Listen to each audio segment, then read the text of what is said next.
chopper marines here know it's a race against time. Society as a whole has to think about the nature of these challenges in the future and embed people's ideas at the lowest levels of society into the process of preparing for the future. Inshore lifeboat crews were joined by an assortment of craft to help in the rescue effort. The question is, how do you introduce into people's thinking and acceptance the fact that we have to take the risk, we have to try to see what we can do so that when it does occur, if it in fact occurs, we haven't just been waiting for it, we've been active in our response to try and mitigate or reduce the potential.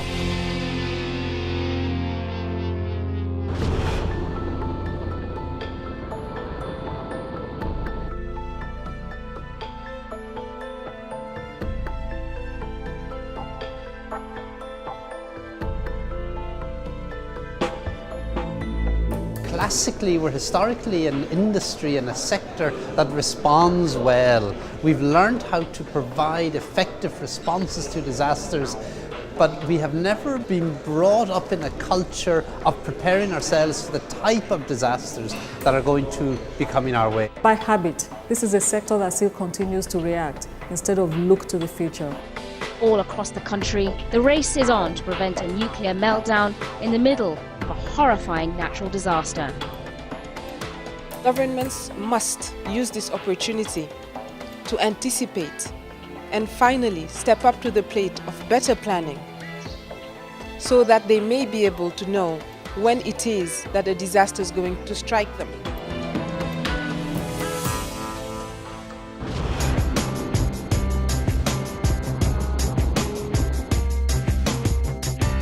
This catastrophe was completely preventable.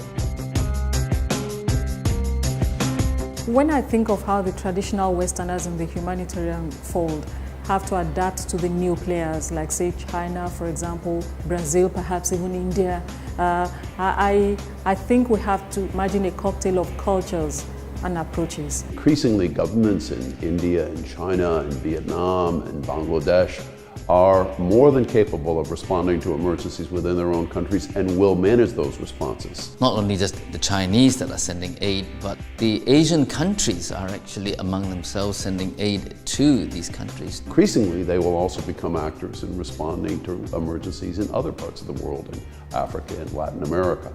For us to be relevant, we, the more traditional humanitarian players, need to be able to engage with and provide relevant solutions to these other actors.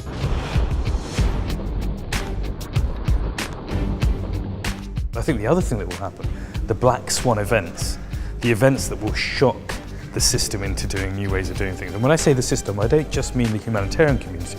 The entire international community needs to be mobilised around the idea of vulnerability. Citizens all over the world, and definitely in my home Africa, are realizing more and more that the delivery on their rights are linked to the pressure that they will be enacting on their governors.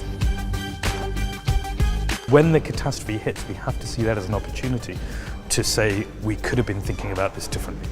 We could have anticipated this, we could have mitigated this, we could have engaged with this better.